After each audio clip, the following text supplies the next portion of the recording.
Hello all students, आप सभी का आर के केमिस्ट्री आरकेडी में स्वागत है। सभी 10th क्लास के स्टूडेंट्स इस चीज़ पे ध्यान दें जो आज मैं पढ़ा रहा हूँ। ये केमिकल रिएक्शन यानी रासायनिक प्रक्रिया की जो 5 पार्ट है यानी ऑक्सीडेशन एंड रिडक्शन को आज हम एक्सप्लेन करेंगे।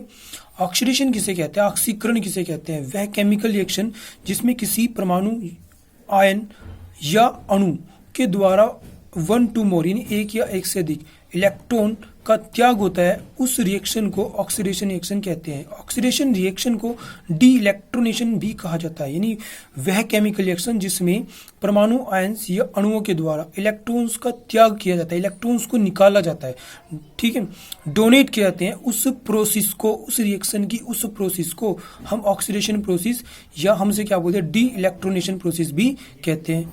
डी इलेक्ट्रोनेशन सोडियम परमाणु का सोडियम आयन में कन्वर्ट होना है, यानी एन ने क्या करा है, 1 इलेक्ट्रॉन दान करा है। इधर की तरफ दान होता है, इधर की तरफ इलेक्ट्रॉन ऐड होते हैं, ठीक है ना, इधर जुड़ते हैं, इधर ऐड होते हैं, क्या होते हैं, इलेक्ट्रॉन निकलते हैं, इधर जुड़ते हैं।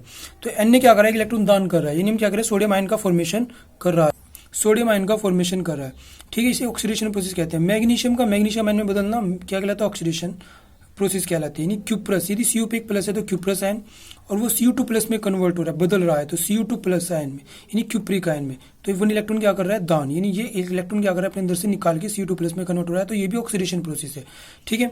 अगर हम कह सकते हैं कि Fe2 प्लस, Fe पे 2 प्लस है तो फेरस आयन, यानी फेरस से फेरिक में कन्वर्ट हो रहा है, Fe3 प्लस में कन्वर्ट हो रहा है, तो उसको क्या बोलते हैं, फेरिक आयन, यानी ये भी एक ऑक्सीडेशन प्रोसेस है, ठीक है। एस्टोस गैस को यदि हम क्या करें, डिकम्पोज करिए, हम कह सकते हैं एस्टोस गैस को ब्रेक कराएं तो 2H plus plus S plus 2 electron, यानी हम कह सकते हैं कि एस्टोस गैस का H2 plus plus S plus 2 electron में ब्रेक होना एक क्या कहलाता है, ऑक्सीडेशन प्रोसेस कहलाती है। सेकेंड डेफिनेशन से हम ये एक्सप्लेन कर सकते हैं, यानी इसको दूसरी भाषा में भी बता सकते हैं कि वह केमिकल रिएक्शन जिसमें ऑक्सीजन का योग और अथवा हाइड्रोजन का ह्रास होता है, अथवा हाइड्रोजन का ह्रास मतलब निकलना होता है, रिमूव होता है, उस रिएक्शन को ऑक्सीडेशन रिएक्शन कहते हैं।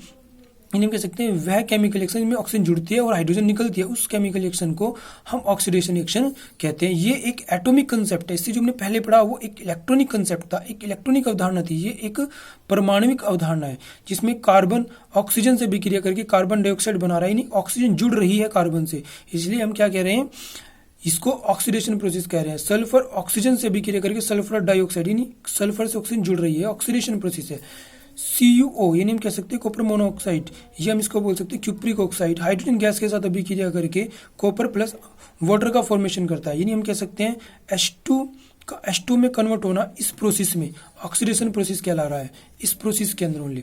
जिंक को यदि हाइड्रोक्लोरिक अम्ल के साथ अभिक्रिया कराते हैं तो zinc chloride plus hydrogen gas बनती है, यानी हम कह सकते हैं कि जिंक से हाइड्रोक्लोरिक अम्ल अभिक्रिया करके ZnCl2 प्लस H2 गैस बना रहा है, तो इस प्रक्रिया में HCl का H2 में कन्वर्ट होना क्या कहलाता है, ऑक्सीडेशन प्रोसेस कहलाता है। यानी जो ये कंसेप्ट हम पढ़ रहे हैं, जो फिलहाल चल रहा है, यानी जो हमने डेफिनेशन अभी पढ़ी, इस डेफिनेशन में ये एटॉमिक कंसेप्ट है, उससे पहले वाला क्या था, इलेक्ट्रॉनिक कंसेप्ट था।